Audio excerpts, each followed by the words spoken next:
ABG BPL ফুটবলে আজ শেখ জামাল ধানমন্ডি ক্লাবের বিপক্ষে মাঠে নামবে ঢাকার ফুটবলের giant Bashundhara Kings. Bashundhara Kings অ্যারেনায় ম্যাচটি শুরু হবে সন্ধ্যা 5:45। এদিকে আলাদা ম্যাচে মোহামেডানের প্রতিপক্ষ পুলিশ এফসি আর ব্রাদার্স ইউনিয়ন লড়বে চট্টগ্রাম আবাহনীর বিপক্ষে।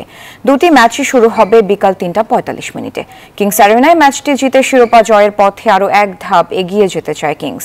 12 ম্যাচে 31 পয়েন্ট নিয়ে টেবিলের শীর্ষে আছে বসুন্ধরা কিংস।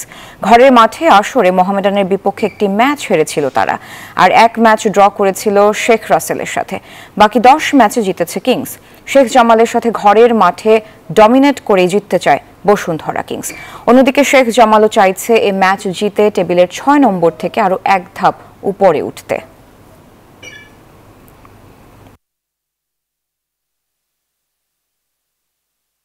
ডমেক্স টয়লেট রাখে ফ্রেশ 100 ফ্ল্যাশ পর্যন্ত, তাই ব্যবহার করুন ডমেক্স ফ্রেশ গার্ড।